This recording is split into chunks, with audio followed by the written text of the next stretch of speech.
Hello, everyone. Welcome to Ballroom 6. So our next session is From Survivor to LibertyCon, Rupert's Journey.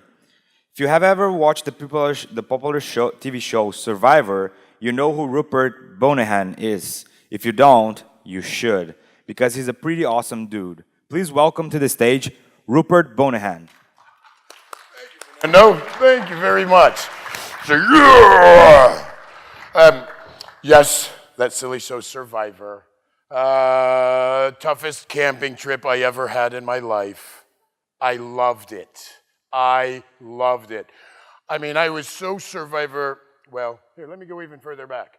In my mentoring program, which I've ran for 27 years, I started my mentoring program in '91 when I watched our wonderful government and our administration starting to really be terrible to young men and women in our school systems. I was working in a bar, cooking and bouncing, and you know, sleeping during the day and staying up at night working.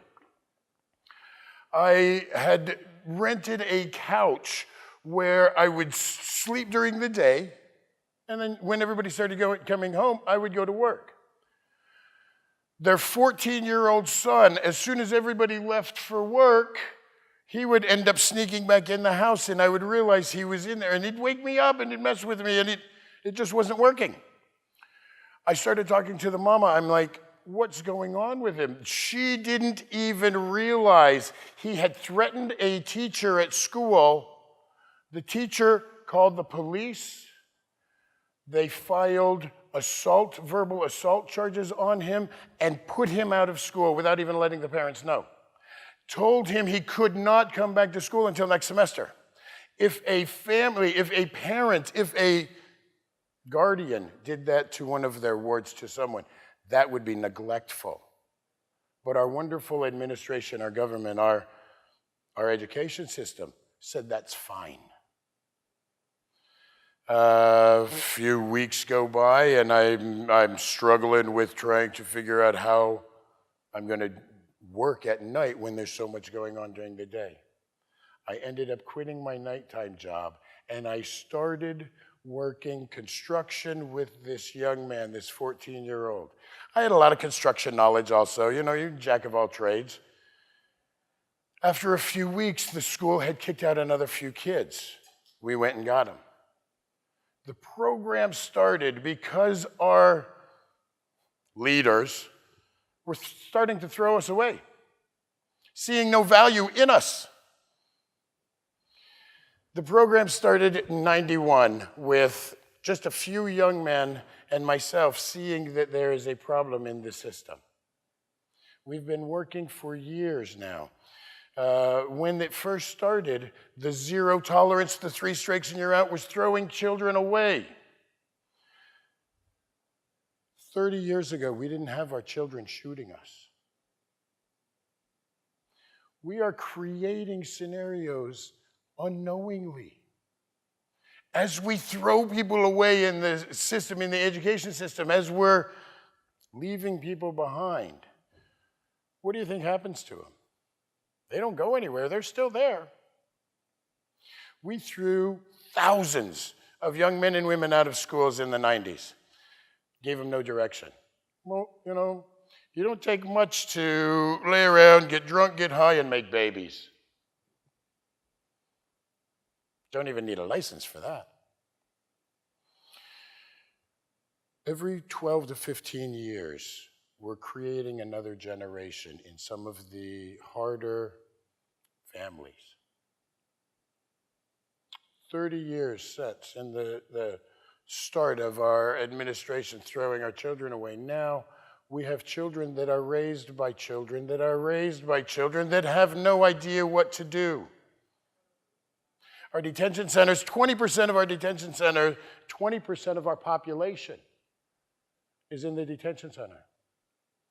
We start out as young as, in my program, I have a graduate that at 7 years old was put on probation. 7. He had ran away from home and he was playing with a cigarette butt. I'm sure he was probably smoking it, but who knows what he was doing. They put him on probation at 7 years old. Needless to say, by the time he was 20 years old, he had pulled a couple felonies. He had never worked a day in his life. He was violent. He's 27 years old now. He's getting custody of his children. He's got his CDL. He's got his career. He's buying his home. He's off probation, off parole, off everything, and showing his 7-year-old son what a man really is.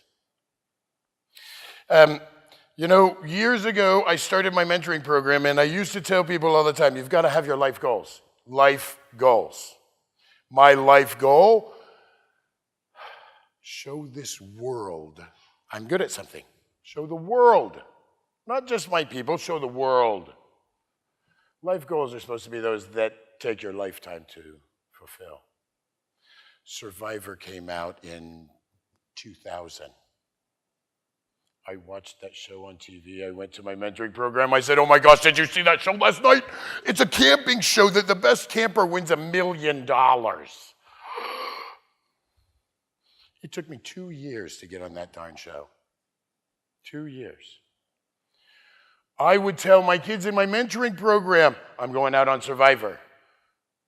They believed me.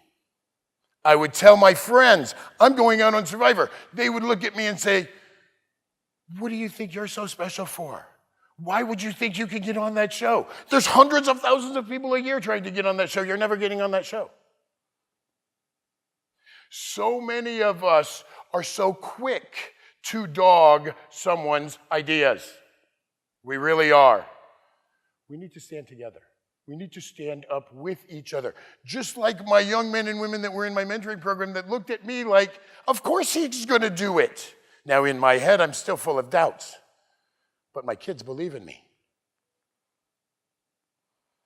2 years it takes to get on that darn show. I remember when Jeff came on TV the night of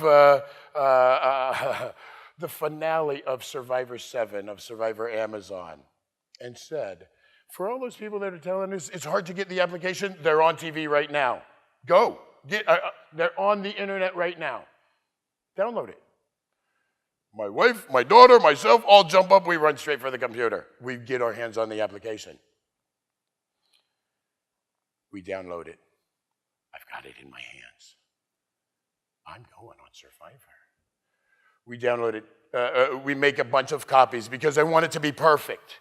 Now, like I say, I've been in the mental health field for a long time. I started thinking about it. These applications are, God, they were 20 pages long. The questions, you could write a book on every answer. I don't want to do that. I started making my answers as short and sweet as I could. What would you do for $1 million? I remember this one. Anything but have sex with a dude. What the heck does that mean? Is he homophobic? Is he violent? Would he kill someone? The biggest influence in your life growing up. My answer was 2 letters. TV. You're sending this to TV executives. Know who your audience is. I'm a TV junkie. Heck, we were raised in the 60s in front of the TV. You darn right, I love TV. Let me on. They let me on the show. It was wonderful. I was a kid in a candy store. I loved it. But now on that first adventure, it was my island, my game, my spear. You're messing my spear up. You're messing my game up. What are you doing voting for me? And I was crazy. I loved it, but I was a little over the top. It wasn't just my adventure. It was all of our adventures. It wasn't my island at all. It was all of ours. They threw me out on day 27. I don't blame them. I was getting a little cocky. I really believed I was going to win, and I'm telling them, I'm winning this game. I'm telling that to somebody else that wants to win the game. Of course they're going to get rid of me. Then they called me up. When they sent me home, that first one, okay, yeah, I'm crushed. You might have seen it on TV, that last little shot of your exit speech. And I look at the camera and I think, why did I even try? I am that worthless little kid that I should have never did that. And it crushed me. It crushed me. I went home, told my wife, my daughter, my mother, I am never leaving again. That damn game, it shouldn't have been called Survivor, it should have been called Conniver.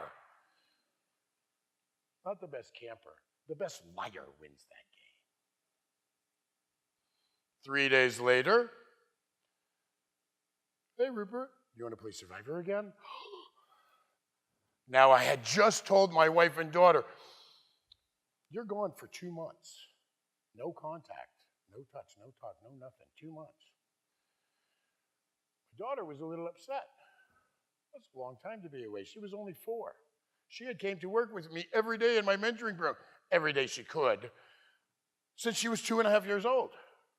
Heck, at 4 years old, she got her own Makita 9.2 little cordless drill and could use it. She was on my work crew. She was one of my workers. And then I left for Survivor. When I came back, I'm never leaving you guys again. Want to play again? I said, the game is not made for me. It's made for the liars.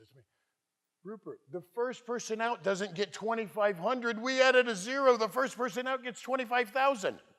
You mean all I have to do is stay 3 days and I make more money than I did killing myself in 20 days? Heck yes, I'll go. And then I got to explain to my daughter what I just said. My wife knew. She could tell. So I went out and played Survivor again. I was the first one to do back-to-back. I made it 10 more days on a game that was the best of the best. And I still didn't win. But that's okay. I was still a winner. And then at the finale, they say, for anyone out there that isn't happy with who won the darn game, we're going to open the phone lines up for 72 hours and let all of America vote on America's Tribal Council for a second $1 million winner. They had millions. They say the word is, I don't know, 38 million votes in 72 hours. That's back in the day when text messages were 99 cents a darn message after you went over your 20 or 30 for the month. When phone calls were charged by how long it went, how long of distance it went. It seems funny now, but that's how we charged in the day. They had made millions of dollars just off the vote. It was crazy. So that 72 hours goes by, 38 million votes, and I get 87.5% of the vote. I had millions of people voting for me. It was crazy. As now a libertarian, and I always was, I just didn't realize it until the last 10 years, being able to win an election is a wonderful thing. A lot of us libertarians have not felt that before. It was amazing. That took my mentoring program that I had started in 91 and gave it a national light. That gave me a platform that I could stand up and say, this young man or woman that was put into the foster care system that never was given a real chance deserves a second, third, fourth, fifth, 10th chance. If Rupert from TV, Rupert from Survivor says they deserve a chance, let's give them another chance. It worked. The power of TV is amazing. We started getting fan mail from around the world on how just watching me on TV, it empowered somebody to do something to feel like they could do also. To be that guy that just wants to help others and to get letters like that, my gosh, I've got 6 or 7 giant Rubbermaid tubs filled with beautiful, wonderful fan mail. Every one of them we answered, sent pictures back to. It's wonderful. Anytime I'm not feeling exactly wonderful about myself, oh my gosh, you pop that box open, any box, and start reading letters. It's amazing. A couple years go by, and I really want to make a difference. The Libertarian Party comes to me and says, you know, running for governor would be a good way to show what you're doing. That was right in the point. They hit me. They must have known I was going through a lot of problems with our local government that were pushing me more and more away from the Dems and the Republicans and into that Libertarian Party. We stand up. We don't need the darn government telling us what is right or wrong. We know right or wrong. We don't need the government financing our programs. I can show how we can finance. My mentoring program has never taken city, state, federal, local, grant dollars, government dollars, never. We spend no tax dollars. We save tax dollars. And I'll tell you another thing. In 2-3 months, now I've been trying for 27 years to create the beds, the true reentry program that as you're coming out of the detention center, you go straight into a work program that has beds with social workers, vocational training, and work, the ability to make a legal living. We let people out of detention centers with a tracker on their leg that costs them $15 a day. $50 a month for the administration of that tracker, and $20 every time I make you pee in a cup. Before you've paid for your first dollar of housing, of food, of transportation, of childcare. When you've never made a legal dollar, what do you think is going to happen? Why do you think we call it a revolving door system? We let you out. We've not taught you a damn thing on making a legal living. We've not helped you do anything towards making yourself better, but we have put you in front of every bad element we could find. We've given you every situation, and we've locked all of you guys up together so you can come up with a great new plan when you get out.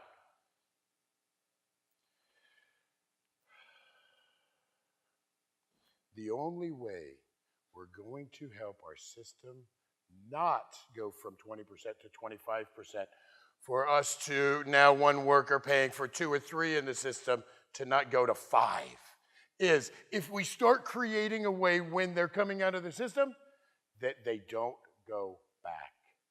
Give them the legal living. Give them the ability to make the legal living. We don't give shit away. You have to earn it. That's why we have a 70+% success rate. You earn it. When you've never been shown how to make a legal living, and then you've got your first job and you get that first paycheck and you see the respect that the world, that society, that your friends, that your family give to you because you're earning legal money, it's intoxicating. You want to keep it. You've never been shown respect. You've never been able to command, someone's attention other than when you're being an ass.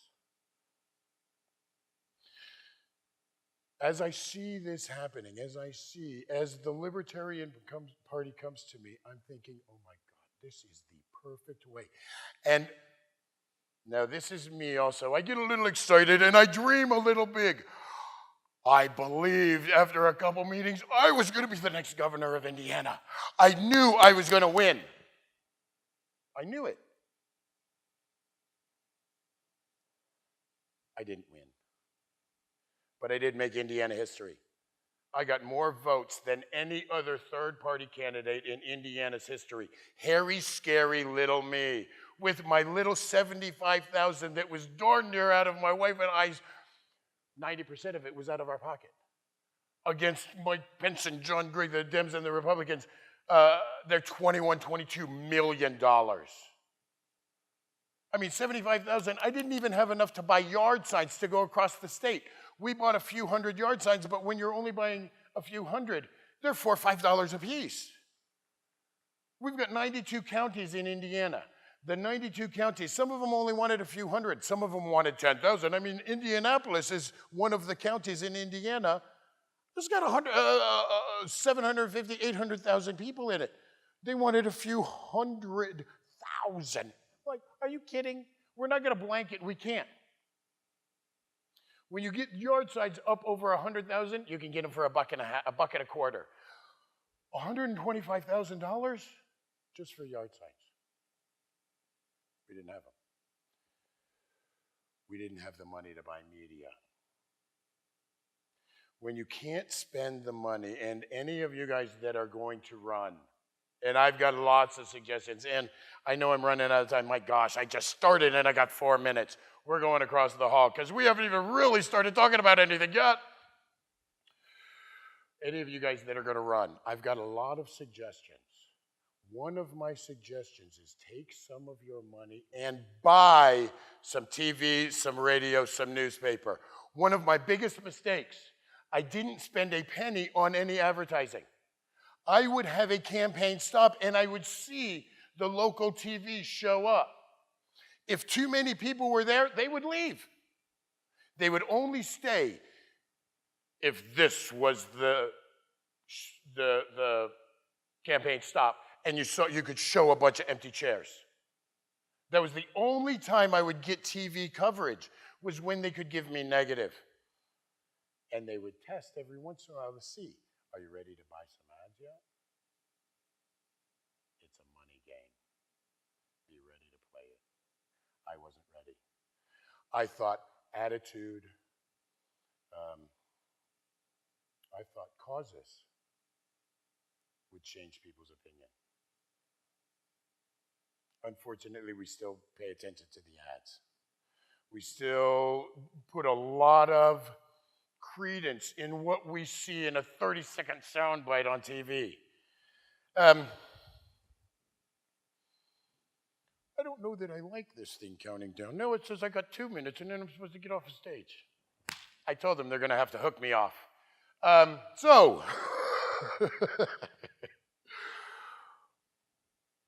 When I started running, and I kind of stood up against everyone except the few libertarians that we had banded together in Indiana, in Indianapolis, it was a heck of an uphill battle.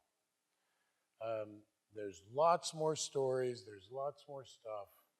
I have a lot to talk about Survivor, a lot to talk about our mentoring program, a lot to talk about to anyone that wants to run, and some of the struggles that I had and some of the things that would have helped me a lot better. And back in 2011, 2012, we didn't have the social media like we've got now. It is getting even better. That ability to spread our word even more is getting a lot easier. A lot easier. I wish we would have had that back, just 7, 8 years ago.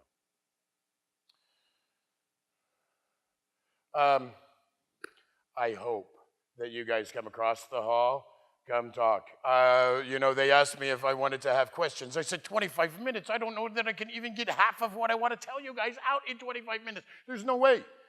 So we'll do questions across the hall. Okay? Thank you guys very much. And for anybody that doesn't show up over there, check out rupertskids.org. Office at Rupert's Kids comes right to me. You guys have a great day, and hopefully I'll see you across the hall. Nando.